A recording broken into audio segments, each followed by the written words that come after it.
You're listening to Business Talk Radio, where we take business to the next level.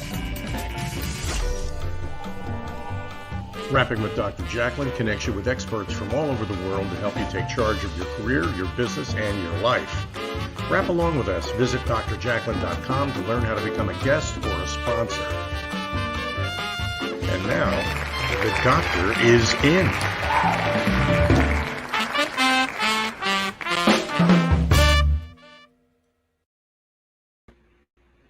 It's Friday night here on the East Coast in the United States, and wherever you are joining us from the world, we are thrilled to have you.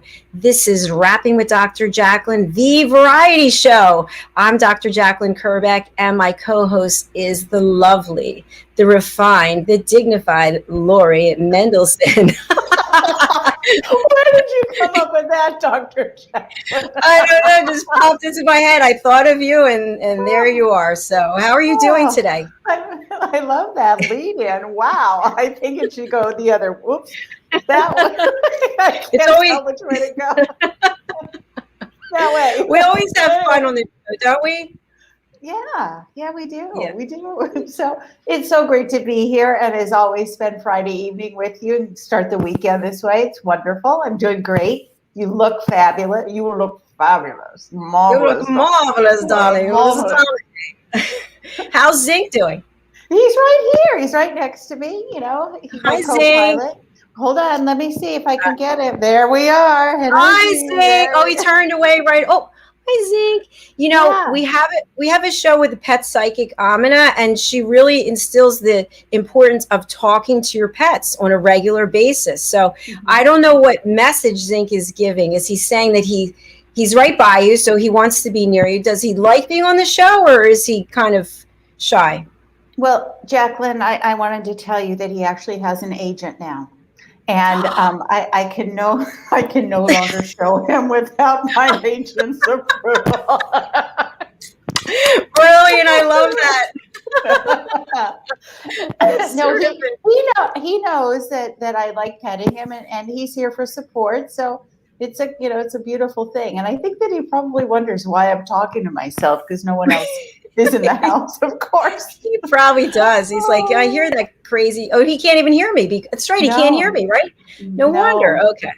We already have a comment from Mitch. Nice to see you. Happy Friday, girls. Good to see you, Mitch. I love you wearing glasses. Oh, and he's got a mask with a dog face on it, I think. There we go. That's my kind of guy. Hello there. Happy Friday. Happy Friday it is. Yeah. So I wanted to congratulate you. You brought a phenomenal guest last week, and you brought another great guest this week. Please tell us all about Karyn. Yeah, so Karyn Youso is a divorce attorney and a mediator. I met her at a networking event a couple of years ago. We immediately clicked. She is a bombshell. She is smart as the day is long. She is quick. She gets things right away. And she really is an advocate for making a divorce as easy as possible, which is a massive undertaking because you know how prickly they can be. But she's the best in town. So I'm so excited to have her here and sharing the time with us.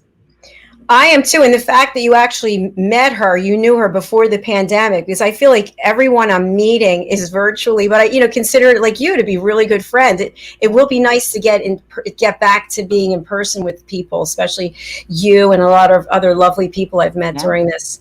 Before we bring Karyn out, let's hear all about Lori Mendelsohn and what you're doing. Well, Dr. Jacalyn, I am still working on dating, coaching, and matchmaking, now writing dating app profiles for people. That's going really well. And the high of my week so far, other than being on the show, of course, is that I was asked to be on a Clubhouse room, a panel about emotion. And the two leaders of the room, one has 5,000 followers and the other one has 10,000 followers. Woo! And they asked me to be the dating and relationship expert. And I was honored. I actually was nervous to be on the show with them. They're heavy, heavy hitters. So that really was, I don't like to brag, but a real feather in my cap. So that was a terrific moment this week. Yeah. Well, I'm very happy for you. I know that I told you I tried to drop in, and I had my show beforehand, Yes. and my technology was a little quirky, so I couldn't. But listen, you're an expert. You are a leader in what you're doing, so you didn't have any problems. You're just being modest, I'm sure. We've got to. You're being modest. I know. We're getting a question from Mitch. Can I get a dating discount package? BOGO. What is BOGO? Does anyone know? Buy one, get one. Mm-hmm. Oh, buy one, get one. We also have another comment. I'm on wife number 4. Where was she? He needed you. Where were you? So. Well, maybe I can save you from wife number 5. So Exactly. we'll have my contact information later in the show. So thank you. That's really funny. That is funny. Mitch is a great guy. Great. Let's bring out Karyn, because, by the way, we're in this pandemic, and I'm sure there are a lot of people getting married, but there are a lot of people who are like, you know what? I'm really tired of being with you all this time. Time to exit stage left. So let's hear from an expert. Hi, Karyn. Hello, ladies. Hello, Karyn. Good evening. You're a hard act to follow. I'm going to have to up my game to just stay in this program. I didn't even need to go to law school for that. Right? So, Karyn, I just want to talk to you about the name of your business. I love it. First Look Family Law. So I came up with that because I came to the realization, I've been practicing 28, 29 years. I am not for everyone. And everyone is not for me as far as having a good rapport and me being able to be the best fit. But I have really good skills at being able to see what people need. So even if I'm not what they need, I can meet with them, take a first look at their situation and point them in the right direction of what they might need, even if it's not me. So that was sort of the child mind of how I came up with that name. And I still believe that wherever your situation is, if you come and see me first, even if you don't end with me, you should start with me. And then I set you on the right path.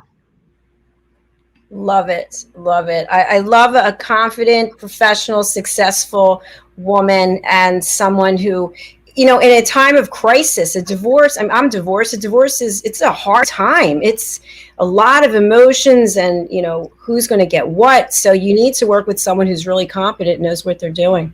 Yeah. I would add, you know, competency is about education and experience, but with divorce in particular, you're sharing all the intimate details about your finances, your sex life, your goals and dreams, your disappointments, often betrayal. You want to have a good rapport with that person, and not everybody can offer that to you. There are some lawyers who are really very businesslike, and some like me that are more emotionally intelligent. So and not everybody wants that. Not everybody wants to have their hand held. And if they just want the cut and dry lawyer, I refer them to those people. But for people who are a little higher maintenance or feeling emotionally drained and want some extra support, I'm a better fit for them. Karyn, what made you go into divorce law? I didn't get to ask you that when we saw each other on Wednesday, but why did you go there? You know, it's a good question. I didn't even take family law in law school. I was doing litigation. I have a very debate-oriented personality. Some might say I'm argumentative. I don't like to lose. But when I had been practicing law and doing litigation for several years, my boss just threw a divorce at me. He was doing a favor for a friend, and he said, litigation is litigation. And so I had to learn very quickly what that body of law was, and I loved it. I just loved it. I felt like I was helping families instead of tearing people down, because in litigation sometimes you have to do that, and then it stuck, and I knew I wanted to transition my litigation practice over to one of family law. So I did that, but then the longer I did that in litigation, the more I realized families were getting hurt, and so then I transitioned the litigation part of my family law practice to one of mediation and low conflict divorce. I was going to ask you, Karyn, you just hit on something, but I want to just congratulate you. I love the way you described yourself. You're just not pulling any punches. This is who I am. Like it, don't like it. I think that's phenomenal, and I wish more people would be like that. Question I have for you.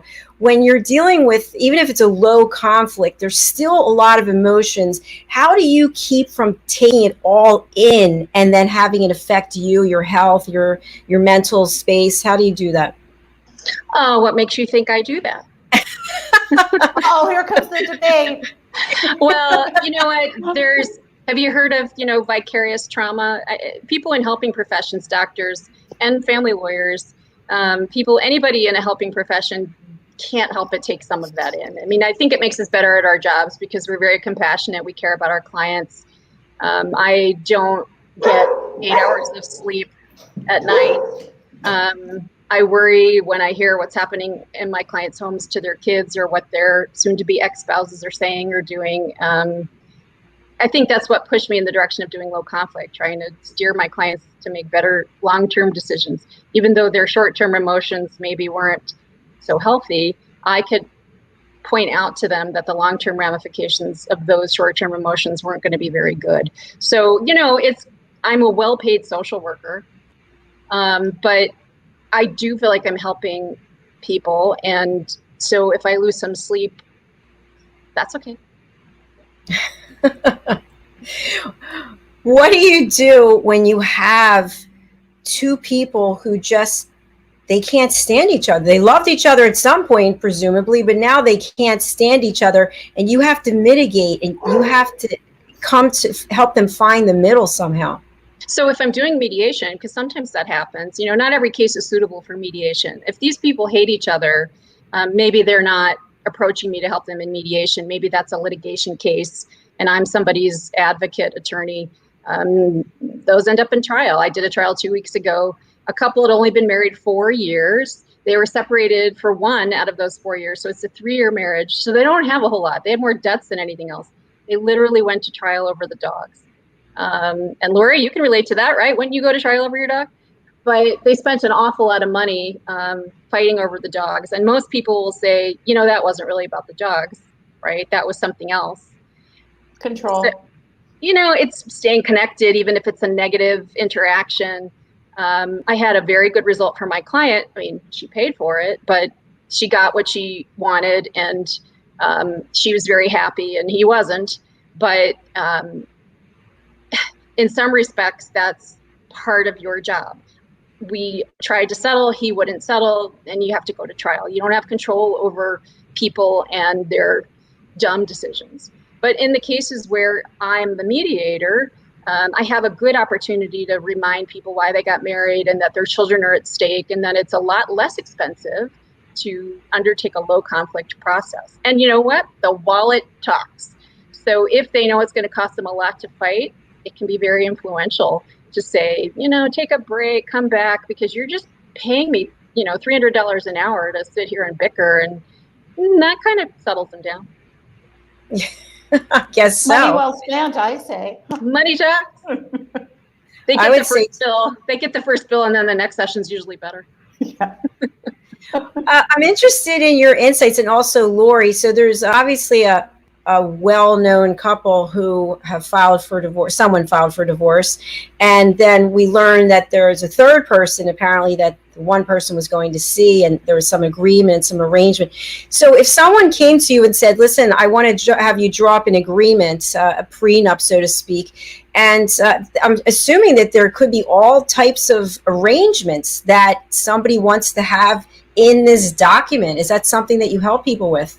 Sure. Although, it's really interesting. It's still a little bit, there are still some unknowns with regard to prenups in Wisconsin. There are things called morals clauses, and a lot of times people are trying to anticipate bad behavior in marriage. So they try to preempt and put in their prenups, if somebody cheats, here's what's going to happen. Because in Wisconsin, and really in most states, in all states, there is no unequal division of property in the event of bad behavior. Okay, all the states are no-fault states. That means if you screw up in your marriage and you betray your spouse, doesn't matter, your property is going to be divided equally or in accordance with the statute, and it's not going to matter that somebody cheated. And that's a big complaint. A lot of my clients are like, that doesn't seem fair, but that's the law.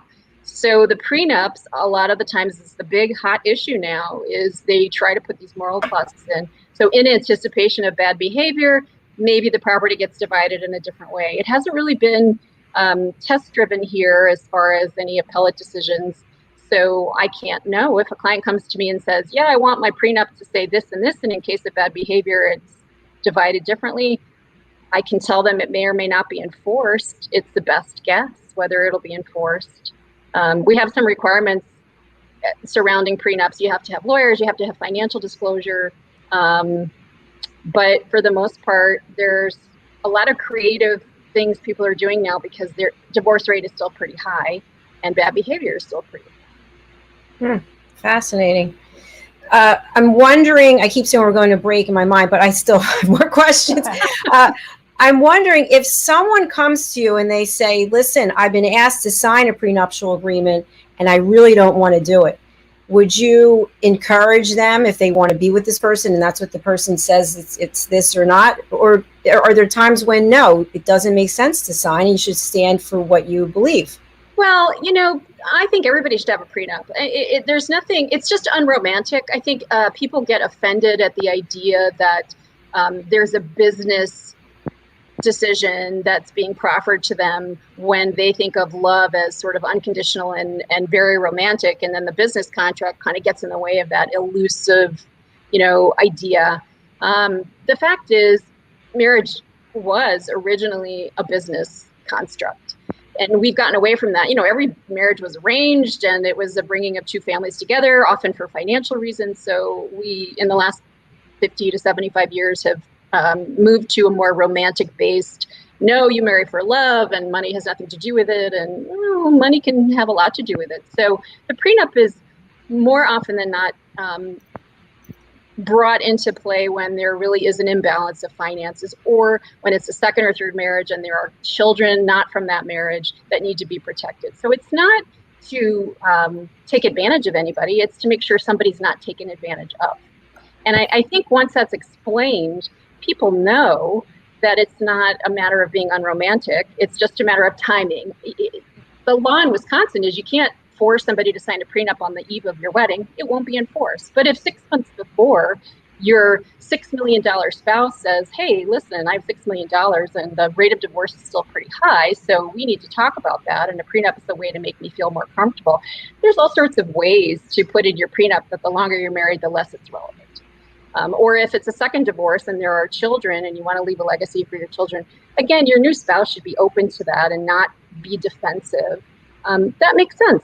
I mean, I'm divorced and I have kids, and if and when I get married, and my significant other also has a child, I'm sure we're going to broach that conversation and neither of us are going to be offended. So you got to pick the right partner. The prenup is not the problem. Yeah, it sounds like to me that when you have a prenup, you eliminate, well, first of all, you set expectations and you eliminate a lot of problems that could come down the road further when you're speculating, oh, I wonder if this is why this person is here, or I don't know. I think it's a good idea, although I was asked to sign one and I didn't. that was a long You don't time. have to, but a lot of times prenups come up because people have really bad first divorces. And so they're just saying, I need a roadmap this time. I don't want to leave it to chance. So I love you, but in the event we get divorced, I'd rather not leave it to chance. I'd rather us know going in, what the expectations are so we don't have to fight about it. Because if it doesn't work out, and the statistics show that second marriages have as high or higher of a rate of divorce. So let's just have a roadmap now. And I hope it works out. But if it doesn't, we're not going to have to fight about it. And again, reasonable, level-headed. The prenup is not the problem. All right. And on those words, we're going to go to break and we're going to hear from Mindy Thomas. If you are looking to change careers, you need help with your resume, please call Mindy. Take a look and we'll be right back. Hi, everyone. I'm Mindy Thomas, founder of Thomas Career Consulting. If you are dealing with the stress of having been terminated or being laid off, considering a career change, or you simply cannot land a job with your current resume, you came to the right place. My professional expertise centers on being trained in two distinct areas, career counseling and career marketing. I am also the host of Career Chat, a weekly talk show which appears on RVN TV. My end game is helping you to overcome the self-doubt, the fear, and the other barriers you are facing right now in a very tricky, perplexing, and complicated job market.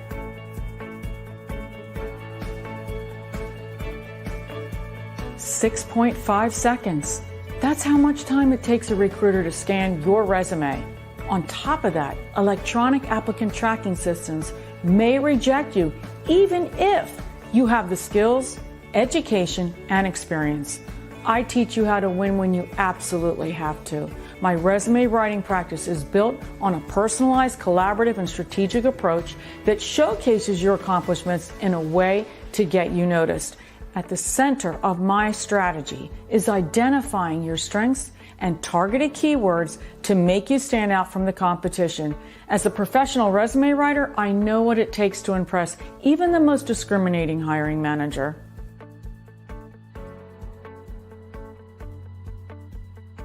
Changing careers, launching a new one, overwhelmed or stuck in a dead-end job? I have more than 2 decades of experience as a Georgetown-trained leadership coach, resume writer, career counselor, and recruiter. So whether you're a student, a top executive, or simply struggling to find your own career identity and you're feeling lost, you can count on me to lead you through the journey of self-discovery. I will formulate a step-by-step plan that begins with the assessment of your skills, your interests, your values, and your personality, and then explore the opportunities that are best suited to align with you. In essence, what makes sense for you? With 25 years of business experience, I have been privileged to work with a diverse group of adults, from young high school students to the millennials, the Generation X, Y, and Z, and boomers. Let me put that to work for you.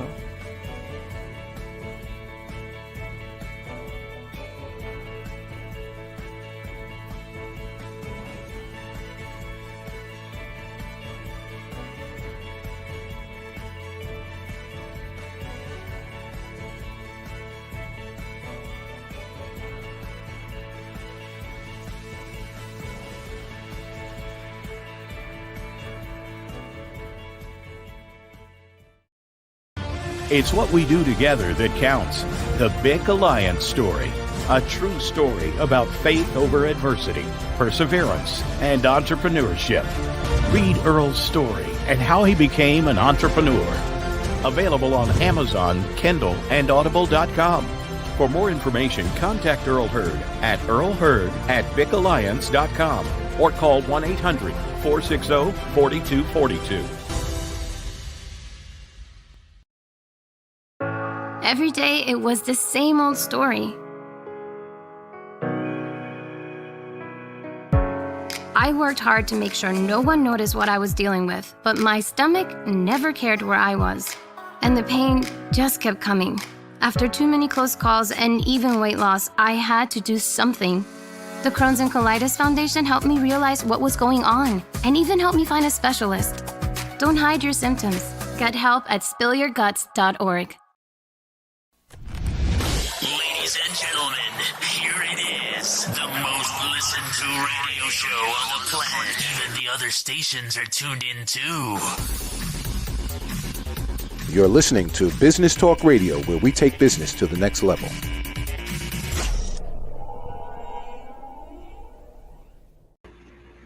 It's Friday night happy hour, and we're having a blast over here. Chardonnay flowing. No, I'm kidding. That's not true.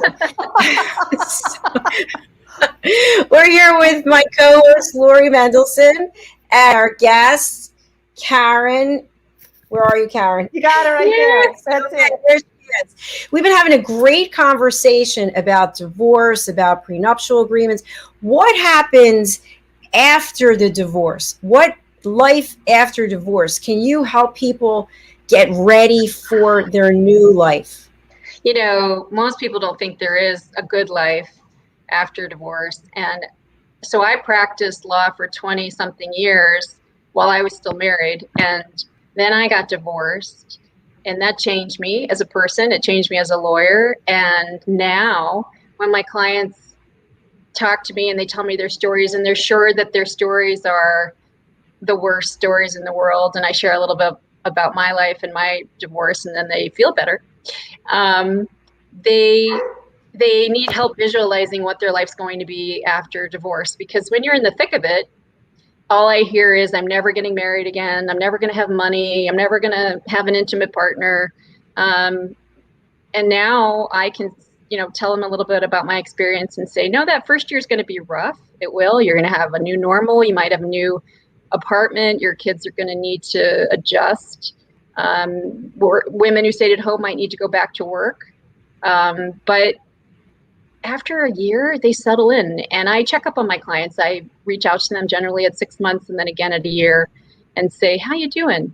And the average amount of time I would tell you that it takes for my clients to find somebody new, if they haven't already, during the divorce. Sometimes that's what led to the divorce, but sometimes not. The average amount of time it takes my clients to find somebody new is about 2 years, where they're in a new serious relationship.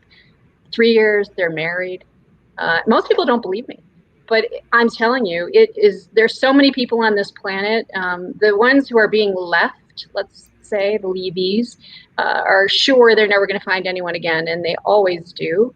And the people who are unhappy in their marriage and finally being brave enough to leave it, they have less of a hard time believing that it'll be better. But again, it's still financially difficult. You're dividing assets, you're dividing debts, you're incurring more debt to go through a divorce. And I offer them reassurance that it will get better. Although there are statistics that show women have a much harder time after divorce than men, they have a greater risk of their finances going down, and they have a lower earning capacity. If you hire somebody to help you with that, if you meet with financial people, it can be helped and avoided. But really, life can be very good. If you're in a bad marriage, it has to be better after. As you were speaking, I was thinking to myself, there's a lot of resentment and anger that people carry into another relationship. And so I wanted, since we have the dating expert over here, so you get divorced and then you want to meet someone, but you have anger, you've got baggage that you really have to work on. So do you recommend, both of you, either of you, that you get involved with someone shortly thereafter getting divorced? Lori says no. No, absolutely. So define get involved with, because, I found that it's maybe not healthy to start dating right away, especially if you have kids, but it's also very distracting, and it can be helpful to get attention when you're feeling bad about yourself. It can be reassuring if you're the one being left. It can be very reassuring to get attention from other people, to be reminded that you're still desirable. But launching into a new relationship, you're not healed yet. I mean, that's not likely going to last. But it's not a bad thing to date necessarily, as long as you know going in that it's just fun, it's just distraction, and you are open with these people to let them know it's lighthearted. You're not intending for it to be serious, and they're not intending for it to be serious. It can be done. But I would tell you, on average, it takes 1 year plus to be in the right mindset before you're healthy enough to really be a good partner to somebody new. At least a year, maybe 2 even. It just depends on the person. Mm-hmm. And I'd like to add to that, if I could, and I'm really sorry about the dog barking in the back, but apparently a gorilla is walking by. So I'll just, I'll have to mute the mic again. It's okay. Directions. So Karyn, I appreciate what you said. From the experience that I have, generally men jump in right away, because a lot of men are very afraid of being alone. Women take longer. I advise that you should take a year off at least, and then go through therapy, and then start rebuilding, because you don't want to go into a relationship with, we all have baggage, none of us are baggage free after a divorce. We're all hurt. We have trauma, we have emotional wreckage. But if we don't take the time to get to know ourselves and review what happened and how we were 50% of it, there's a really good chance that we will continue the same levels of behavior, make the same mistakes again and again and again. And then they'll be calling you after 5 years, again. So I really think it's important to take time and get to know who you are, what happened, how you want to reframe for the next person, and go about it in a really slow way, with zero expectation. I don't like the idea of like test piloting, like just going out with people just because. People get emotionally involved, especially if they are fresh out of a divorce. that could be very hurtful. So I feel like we have a debate going here. Da-da! We've got a Friday night debate. I love it. And I probably should debate because Karyn is a professional litigator. Well, but you're the romantic relationship expert. I can just tell you that people have all sorts of reasons why they get divorced. Yeah. Some of them are more healthy, some of them are less healthy. And so I really think it just depends on the person. When I got divorced, I realized there was so much I didn't know about men and relationships, and I really needed to go out there and date. I had not done a lot of dating before I got married, and I had to do that. I had to date a variety of people to see what did I like, what did I not like, had I limited myself. And the person I ended up with was really nothing like what I thought that I wanted. And so had I not done that, it wasn't always healthy, but it led me to a good person. It led me to grow. And I think that everybody has to do it the way that works for them. And I was very open. I told people I'm not looking for a serious relationship until I was. Yeah. So as long as you're open and honest, and there's a lot of people that maybe aren't, so you have to be careful. It's really interesting because it used to be that you would meet people in school, you would meet people at work, you would meet people at bars. Now, the majority of people meet on dating sites. Yep.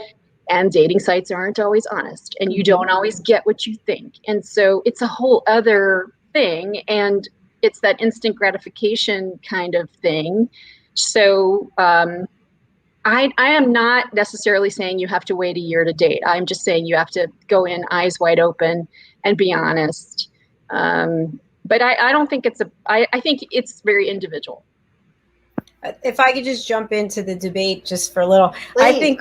I think one thing that's interesting, and I think it's also from personal experience, is when you think of yourself in that marriage, you think how you were before you entered the marriage, and then maybe how you were right at the end, you might have completely not even recognized yourself anymore, because we talk about signs, and there's always signs that things are not going the way that you thought they were, or that you're being told they are, but yet we bury our heads because we're afraid to acknowledge what's really going on. And so at the end, it's kind of like for me, it's like I was just a little girl. I had shrunk into a small baby instead of being this independent woman. And that took years to actually, to grow up again and to have respect for myself and to have confidence. So I think during that time period, and I met somebody right away, the divorce papers came, and that night I met someone. Of course, that turned out to be a disaster.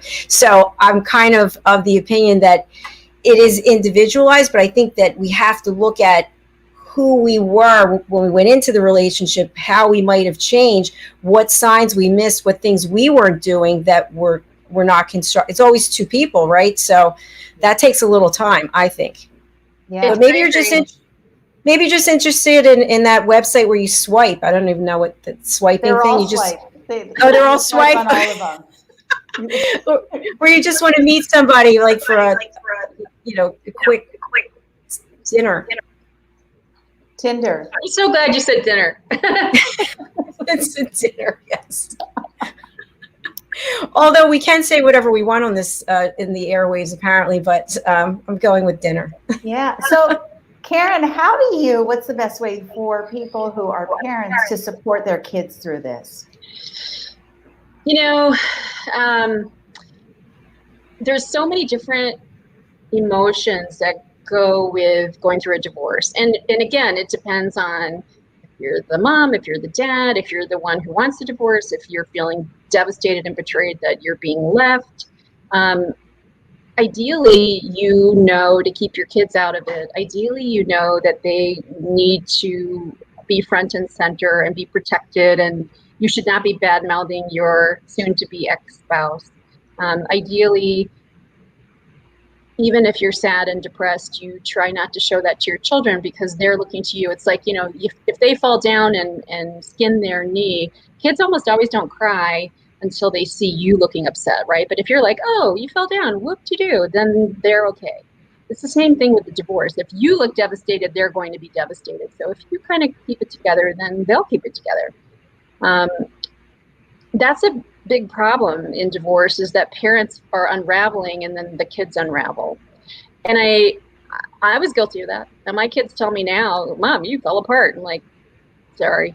I mean, you're doing the best you can, but for some period of time, it is very difficult to get through. You're still doing your job, you're still trying to parent, and then you're still managing the emotional stress of going through a divorce. And in my case, it was a very unhealthy person that was making it more difficult. And so it's a lot to manage, but the best way to support your kids is to support yourself.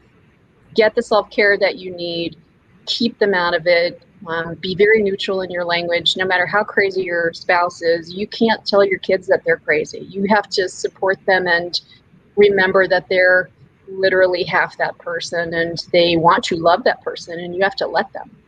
It's not always easy.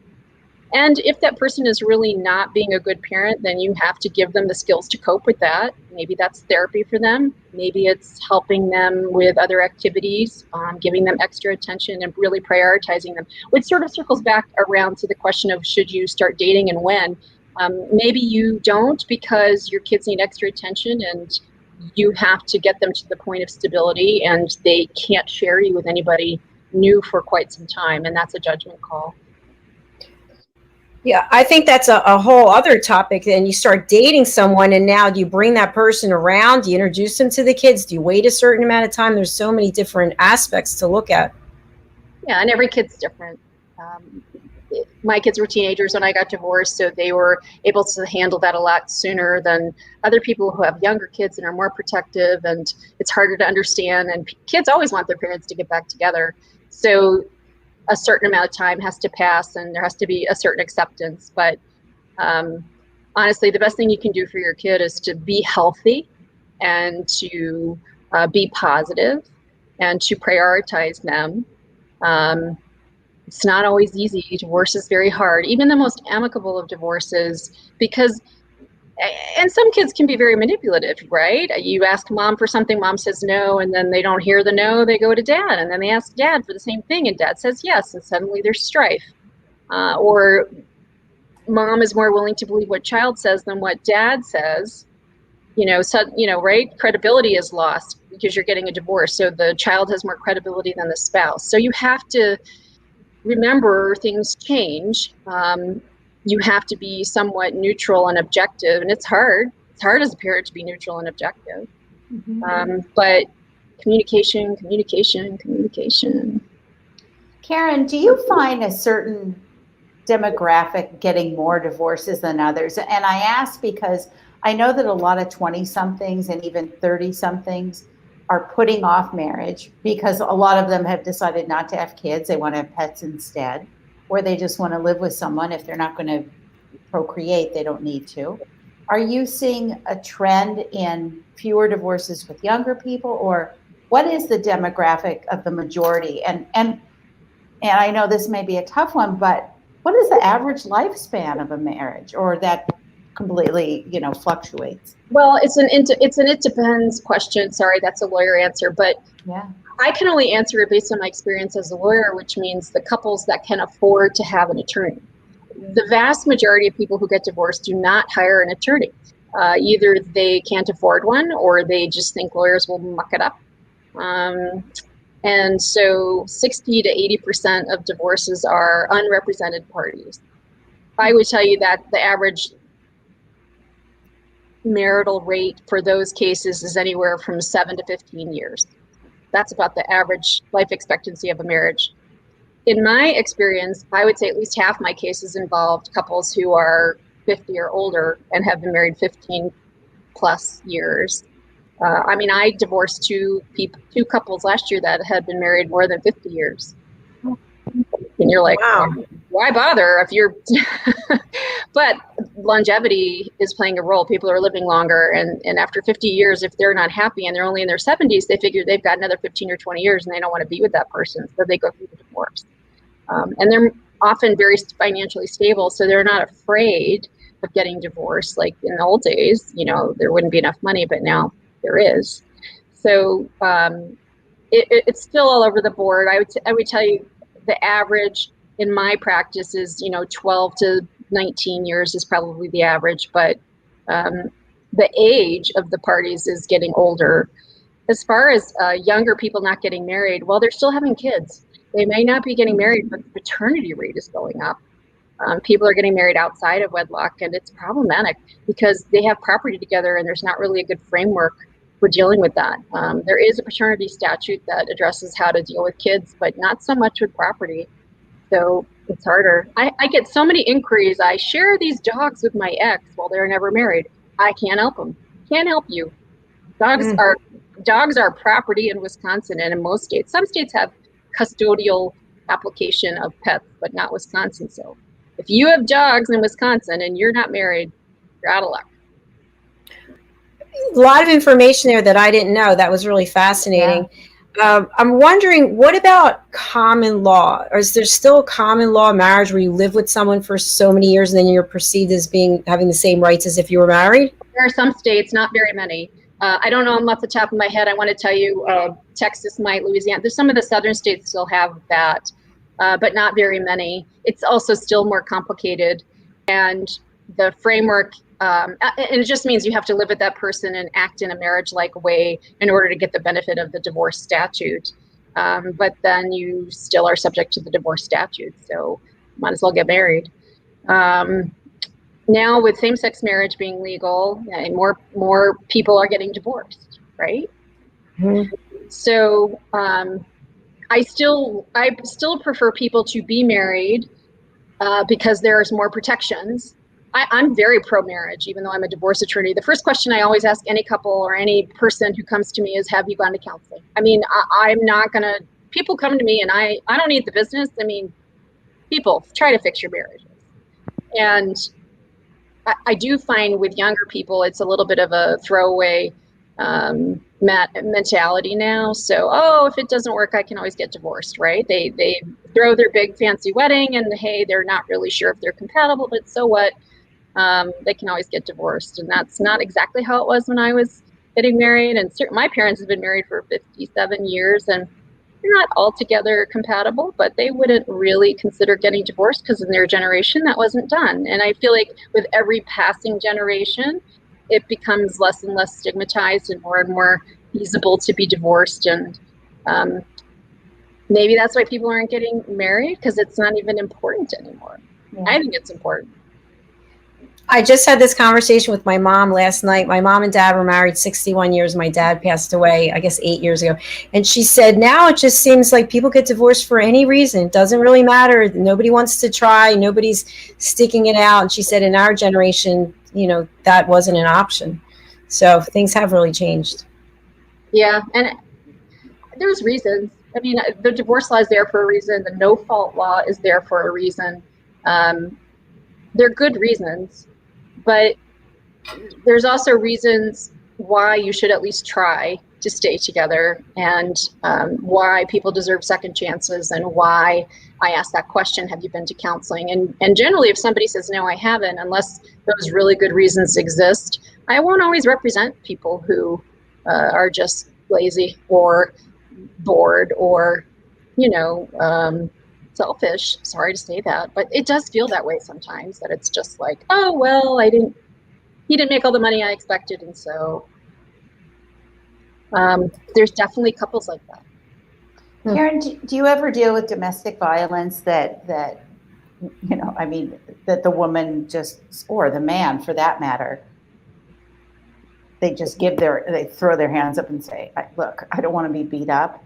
So, very early in my practice of family law, that was a very major part of my practice. Yeah. Especially when I was doing litigation, that was quite a bit of the referrals that I got was because I was doing quite a bit of domestic abuse, litigation, restraining orders, and I was kind of known for it. It's very messy and stressful and time-consuming because the statute for restraining orders requires that you get into court within 14 days, which means it sort of preempts everything else on your desk, and you have to be ready to meet with that client immediately. It's time-consuming and stressful, and you get burnout pretty fast. But yes, I've seen it more with women than with men, but I've certainly had a couple of cases where men were being abused by their wives.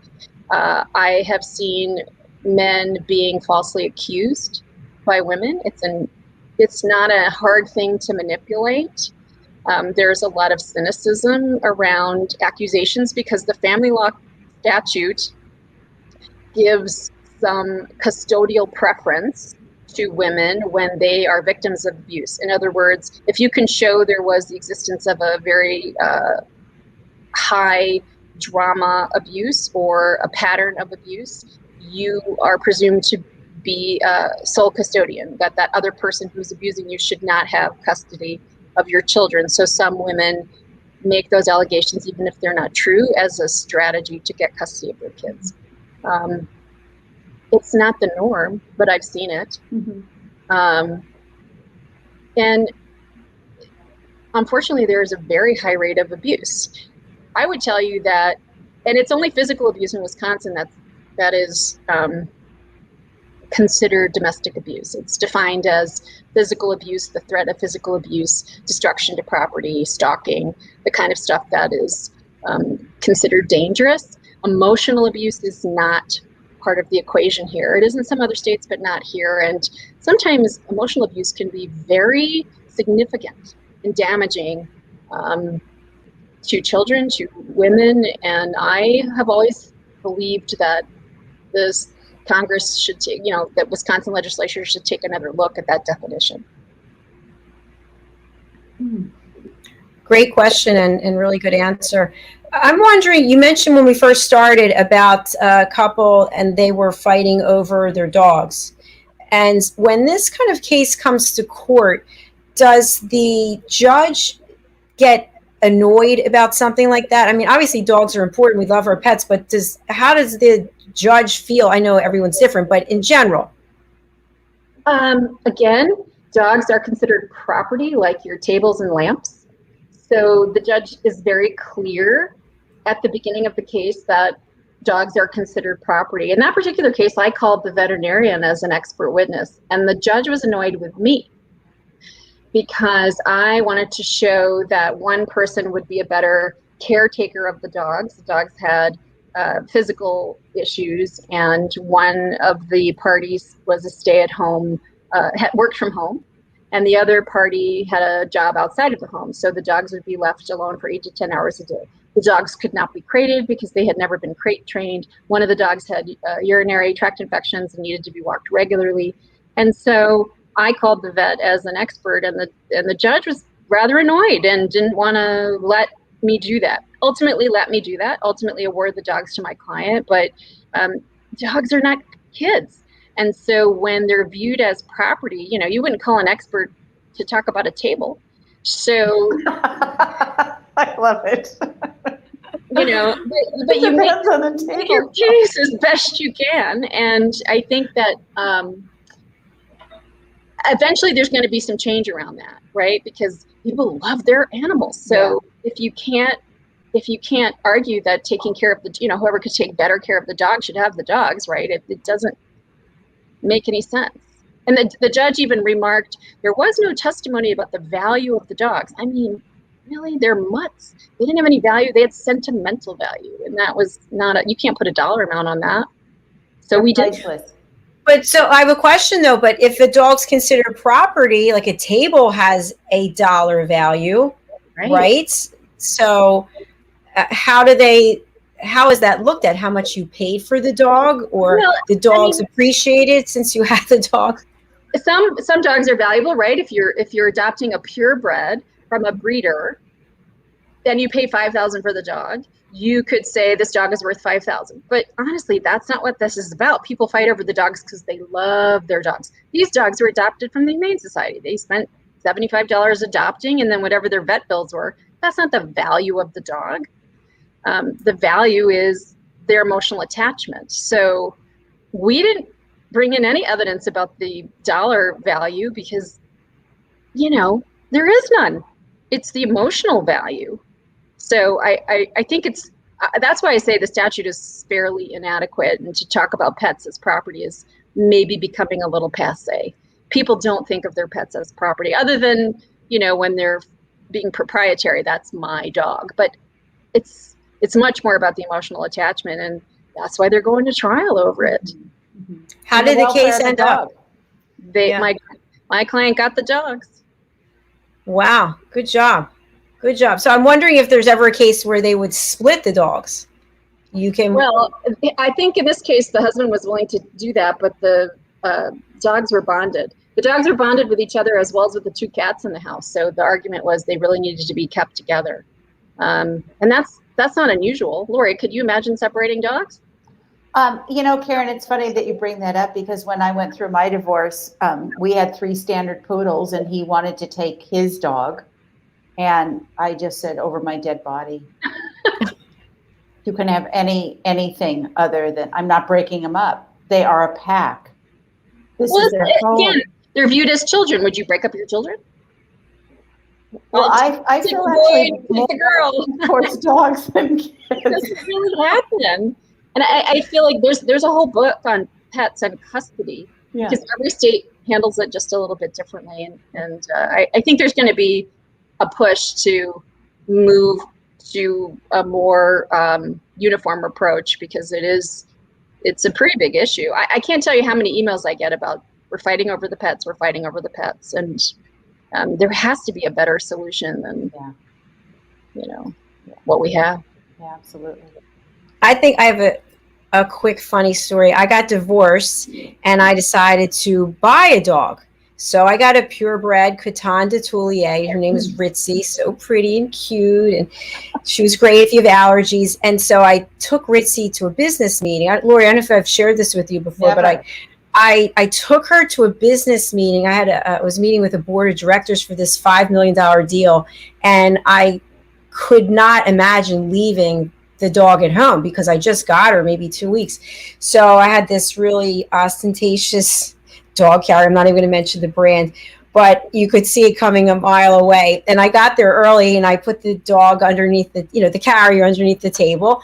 My boss came in, the clients came in, we had the meeting, we ended up getting the deal. And so my boss was getting up to leave and I'm like, no, let's just debrief for a few minutes. So I pulled out the carrier and he said, is that a dog? And I said, yes. And he said, listen, I know you just got divorced. He said, I'm divorced. You've got to see a therapist. He said, because you cannot be bringing a dog to a board meeting. So I then went and bought a second dog to keep the first dog company because then I wouldn't have to worry. And then I got a third dog and then I went to a therapist. I'm like, yes, you have some issues. and then, you have all the dogs for like 18 years. I don't even know how long it was. They passed away maybe 5 years ago or so, but that was my dog story. I have one dog story too that kind of ties in. When I was going through therapy, I used to bring the dogs, and when I wouldn't, my therapist was very upset. Well, some countries are a little more accommodating. I can just tell you that when I was married, I had a dog and a couple of cats, and there was a no dog on the bed rule until I got divorced, and then the dog was welcome on my bed. So everybody transforms in their own way, at their own pace. Yeah. This has been a great interview. Really yes, it definitely has. It's wonderful. I hope I get to meet you in person when I meet Lori in person. You haven't met Lori yet? No. Lori's awesome. Of course she's awesome. She's amazing. Yes. Stop. Karyn, I haven't left this house, okay? I've been in this house with my mother. We normally wouldn't be together and we wouldn't be here. But I've been here, I think, since I officially moved here in September. And on Mother's Day, which is Sunday, we're going out to dinner. Woo!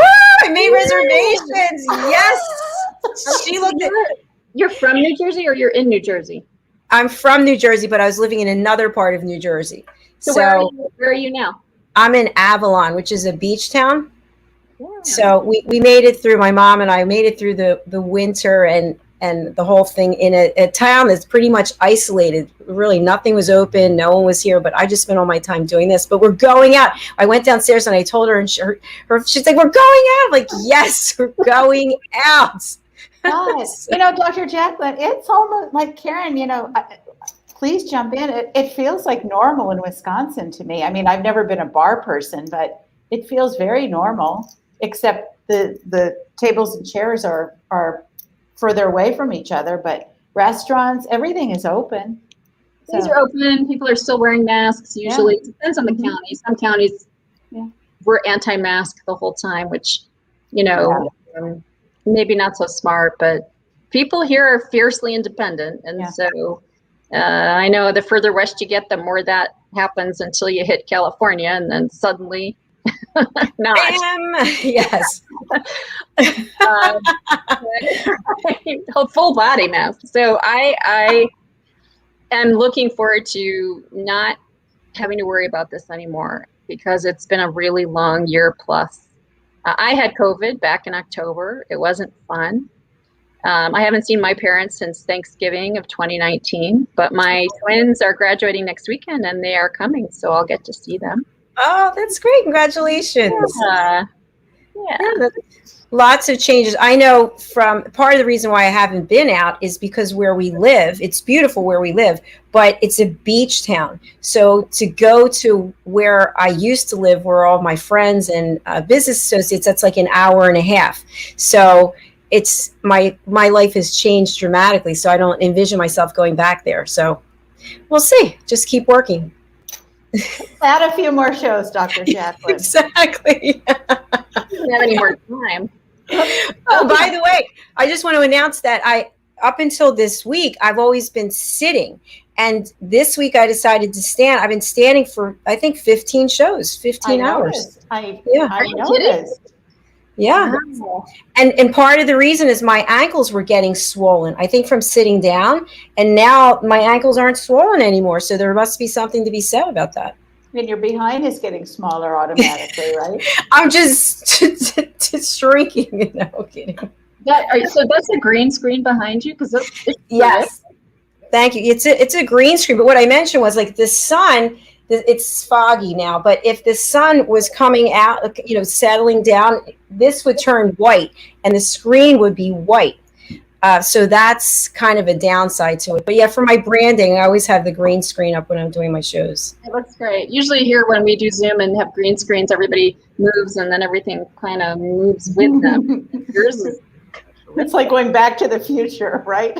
Yeah. Well, it's also, thank you, Karyn. It's also lighting. So I have a bunch of lights and I have them positioned different ways so that there's a big skylight over there and then there's the whole wall is windows. So I have to close all the blinds. I have to have, if I move this up, you probably can see. Oh, no. Okay. Because it's getting dark. Normally you would see the skylight, but you don't see it. So, so that's what's going on here.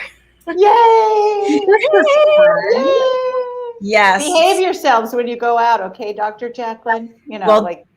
Dinner's at 4, okay? So I can remember the early bird special days with my grandfather and, Yes, but it'll be fun. We're sitting outside, so. What are your plans for the weekend, Lori? I actually have some writing to do and I have gardening to do. I have a very low-key weekend, like the first in a long time. I have a couple of clubhouse rooms. One is on Sunday afternoon at 2:30, and that is turning out to be a really fabulous room. That's really about it. I don't have any dates this weekend. Good. Take it easy. Yeah. What about you, Karyn? I have Mother's Day brunch with my kids on Saturday, then a choir concert for one of my graduating kids, then a baseball game for the boyfriend's son. Then Sunday is Mother's Day brunch with his mother and family. And then Sunday I'll be recuperating. That's busy. That's a lot to do. That is. Absolutely. That's okay. My kids have their last day of school Monday and Tuesday, and they're taking some AP exams. And then next weekend they graduate. So, awesome. Exciting time. Yeah. Yes. Yeah. Yeah. Well, this has been a lot of fun. Thank you so much. Karyn, I'm going to spotlight you again. Of course, we've been running your banner, but people in Business Talk Radio land can't see it. So what's the best way to reach you? Well, my website, I have Facebook and LinkedIn. You just have to plug in my name, or First Look Family Law is my business, and I will pop up. But I'm only limited to helping people in Wisconsin. I do a lot of mediation, low conflict divorce. I mean, I do litigation, but I try to push you in the direction of low conflict. In my opinion, is just healthier for you and your family. But I'm happy to talk to you. Thank you so much. Thanks for being here, Karyn. It was great meeting you, and I look forward to meeting you. Bye, Karyn. Bye. Thank you. Bye, Have a good Thank weekend. you, Dr. Jacalyn. Thank you. Bye-bye. Have a good Friday. You too. Bye.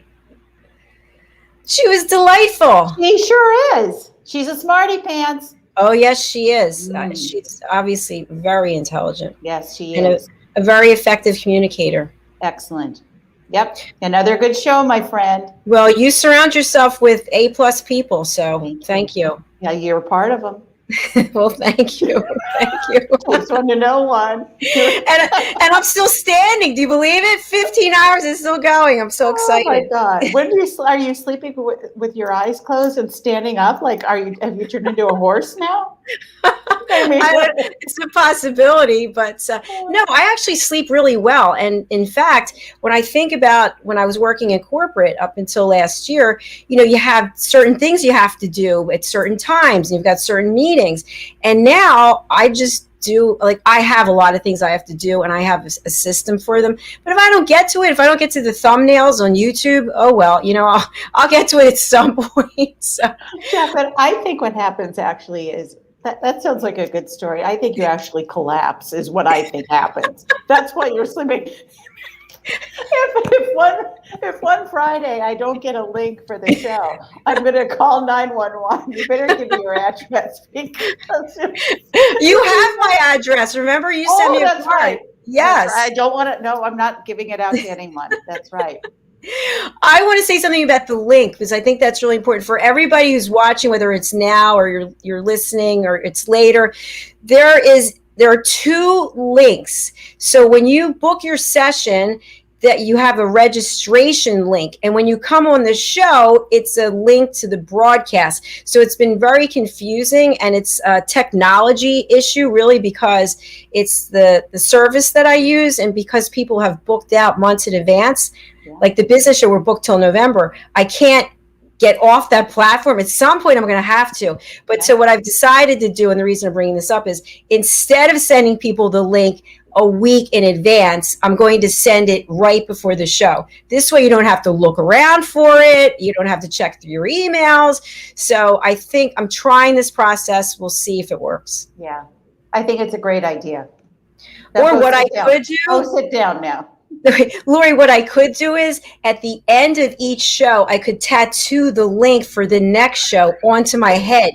And I could say, if you're going to be the guest on the next show, here's the link. That's one way to get your listeners up and watchers up. Exactly. Oh, my goodness. Oh, you're so silly. It's that time of day and it's that time of the week when we get slap happy. That's my favorite time. And people like that, by the way. I get messages from people that they love laughing with us, because it's good to get out and laugh. But how can people get in touch with you, and what are all of the services and value that you're bringing? Yeah, so my website is smartfunnysingle.com. I am writing dating profile apps now. There's a May special, $250 for 2. That's 2 dating websites, Bumble, Match, Zoosk, whatever.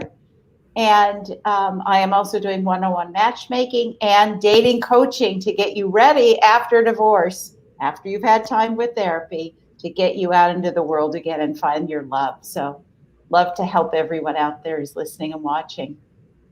Fantastic. And we can find you on social media as well. We'll see you at Clubhouse, but you're on LinkedIn and Instagram. Yeah. You're everywhere you need to be. Everywhere. You can't run away from me, basically, Dr. Jacalyn.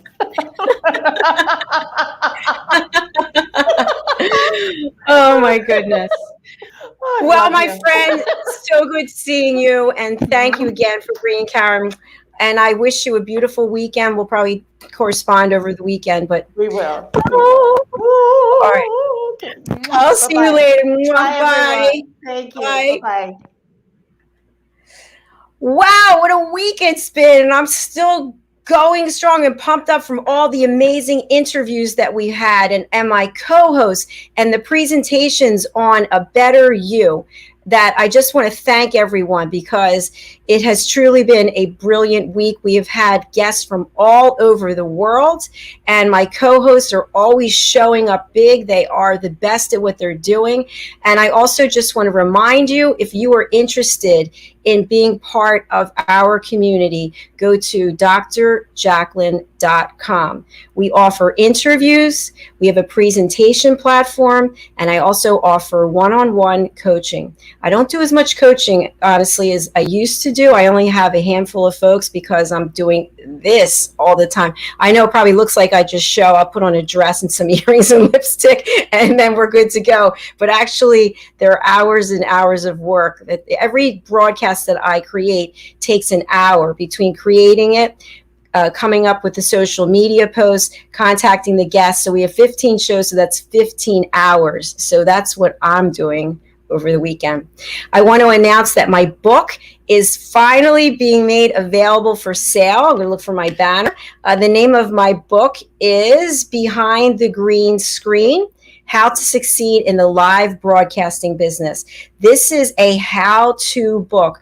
I share how I started this broadcasting platform in August of last year, 2020, with one show on Zoom, and then how we built it to where it is today. We're 15 shows on 11 platforms and growing. We have 3 co-hosts that are from the UK who are very successful in their own right. 2 of them have been broadcasting for 50 some years, I think, and they are royal photographers for the British royal family and also royal commentators. So we've got that. And this book is not only a how-to, where I basically give you checklists and everything that I did to start this business, but it's also personal stories of mine from how and why I left the corporate world. I had a great career. I traveled the world. I made 6 figures. It was fantastic, but I wasn't happy. And I had some health issues. And so little vignettes of stories that are included there. So we will be launching it on my mother's birthday, June 17th, and we will be pre-selling before that. So stay tuned for when that will be. I think it's going to be in the next 2 weeks. I've got a book coach and I think my 4th editor who's making sure that there's no mistakes, because we keep finding little details and I want it to be perfect. So that's a wrap for today. We'll look forward to seeing you next week. We have 5 shows. I think we have 5 shows on Wednesday, 4 shows on Thursday, and 6 shows on Friday. So we look forward to seeing you next time. I'm going to go have a glass of wine and relax. Take care.